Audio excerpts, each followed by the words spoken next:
नमस्कार दोस्तों, आप सभी का स्वागत है धामा ब्लॉग चैनल में। दोस्तों, आप जो ये गन्ने का खेत देख रहे हैं, ये मेरे गन्ने का खेत गेहूं कटाई के बाद का है। गेहूं कटाई करने के बाद में मैंने इसमें गन्ना बुआई किया था और अब से कुछ दिन पहले मेरे इस गन्ने के खेत में एक बीमारी लग गई थी, एक कीट लग गया था जिसे किसान भाई थ्रिप्स के नाम से जानते हैं। और ये बीमारी मेरे ही गन्ना खेत में नहीं लगी थी, अधिकतर किसान भाइयों के खेतों में लग गई थी। इसमें पत्तियां ऊपर से सूख सी जाती हैं और लाल पीली सी हो जाती है, गन्ने की बढ़वार रुक जाती है। और इस बीमारी के लिए मैंने कुछ दवाइयों का स्प्रे इस गन्ना खेत में किया था और इस बीमारी के लिए मैंने दवाइयाँ ली थी क्लोरोसाइपर और उसमें मिलाया था सल्फर और उसी के साथ में थोड़ा फंगीसाइड।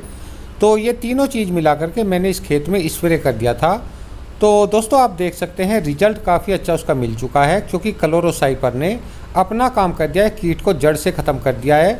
और सल्फ़र की बात करें तो सल्फ़र ने हमारी पत्तियों में काफ़ी चमक भर दी है। हालांकि इस गन्ना खेत में किसान भाइयों अभी तक मैंने कोई भी उर्वरक नहीं दिए हैं और ना ही अभी तक यूरिया खाद डाला है। उसका कारण दोस्तों ये रहा कि जब मेरा गन्ना अच्छे से जमाव कर रहा था और मैंने पहली सिंचाई लगा दी थी, तो उसी दौरान इस गन्ना खेत में वो कीट लग गया था।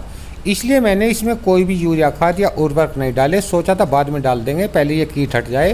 तो इसी बात को सोच करके हमने इस गन्ना खेत में दवाइयों का स्प्रे कर दिया था। और दोस्तों, लगभग 2-3 दिन बाद ये खेत जुताई के लायक हो गया। हमने इसकी ट्रैक्टर से जुताई कर दी और एक बार फावड़ों से खुदाई कर दी और सोचा था कि दूसरी सिंचाई पर हम यूरिया खाद के साथ में या तो बायोवीटा मिलाएंगे या फिर सागरिका डाल देंगे, जिससे हमारे गन्ना पौधों की पत्तियों का अच्छे से रंग हो जाए और हमारे गन्ना पौधे अच्छे से बढ़वार करने लगे।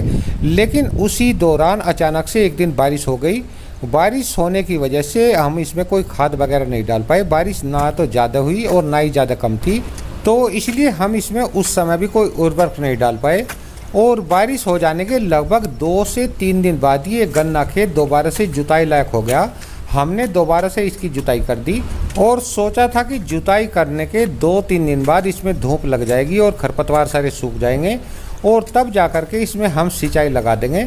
लेकिन दोस्तों, यहाँ पर फिर से हमारे सामने एक समस्या आकर के खड़ी हो गई है। हमें इस गन्ना खेत की दोबारा से ही सूखे में खुदाई करवानी पड़ गई है।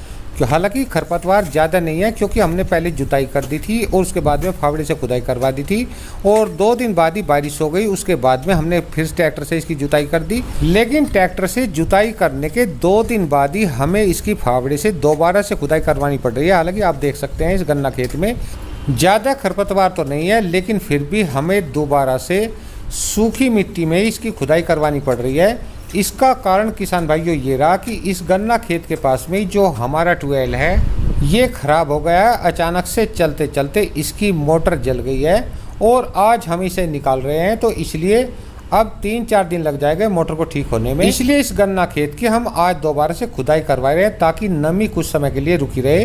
तो चलिए किसान भाई, मैं आपको दिखा देता हूँ कि हमारे यहाँ पर मोटर किस तरीके से निकाली जाती है। देखिए, ये मशीन है, इसके द्वारा ही हम अंदर से ट्यूबवेल में से मोटर निकालते हैं, जो कि बहुत ही आसानी के साथ में निकल जाती है। इस मशीन को हम दोस्तों ऊपर रखते हैं और एक एक पाइप इससे ऊपर की तरफ खींचते हैं। चलिए मैं आपको सारी प्रक्रिया थोड़ी देर में दिखा देता हूँ। देखिए, मिस्त्री आ गए हैं और ये नीचे से बोल्ट खोल रहे हैं और ये मशीन हमने ट्यूबवेल के ऊपर कुछ इस तरीके से रख दिया है। इसे एक आदमी भी घुमा देता है और 2 आदमी भी घुमा लेते हैं। मैं 2 आदमी को भी आपको लगा करके इसमें दिखा देता हूँ। ज़्यादातर एक ही आदमी काम करता है। हालांकि ये बहुत ही आराम से घूम जाती है, क्योंकि इसमें चाल भी कम ज़्यादा हो जाती है। गरारी सिस्टम है, गियर बक्सा आप इसे कह सकते हैं। और इसे 2 आदमी मिल करके घुमाते हैं या एक आदमी भी इसको घुमा करके मोटर को निकाल सकता है बहुत ही आसानी के साथ में। ये देखिए, ये वायर यहाँ पर कुछ इस तरीके से एक प्लेट में बंधा है और ये प्लेट हमने पाइप में बांध दिया, जो कि हमारे बोरिंग के पाइप है उसके ऊपर 2 बोल्टों की मदद से खींच देते हैं। और जैसे ही हम इस मशीन को घुमाते हैं तो ये पाइप ऊपर की ओर खींचने लगता है और ये मशीन दोस्तों बहुत ही आसानी के साथ में घूमती है। ऐसा नहीं है कि इसमें ज़्यादा जोर पड़ता है, अकेला आदमी भी इसको आसानी के साथ में निकाल लेता है।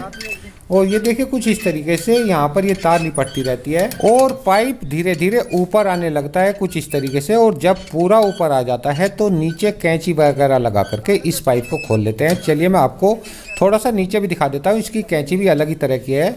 ये देखिए दोस्तों, नीचे से पाइप हमारा ऊपर पहुंच चुका है, यानी कि 10-10 फीट के टुकड़े हैं पाइप के और 13 पाइप हमारे यहाँ पर डले हुए हैं, यानी कि 130 फीट की गहराई पर हमारा मोटर चल रहा है। वाटर लेवल 130-40 फीट की गहराई पर है।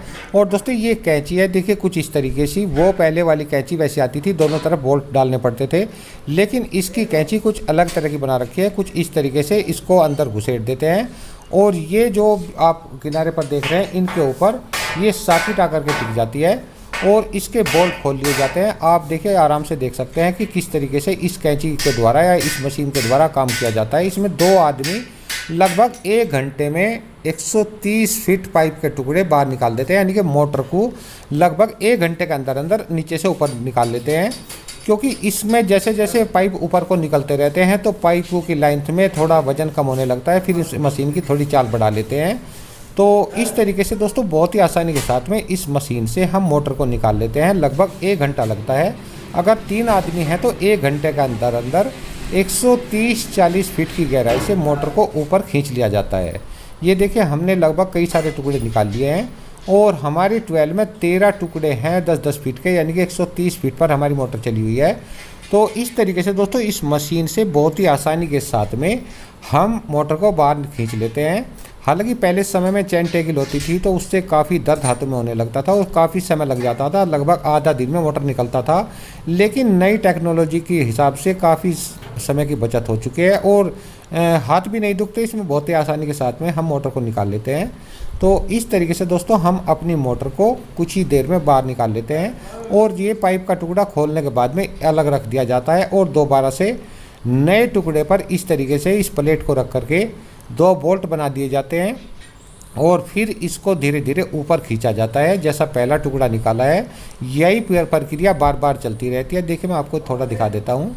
अब इसने ये प्लेट खींच दिया है, बोल रहा है कि ऊपर को खींचो, मशीन को चलाओ।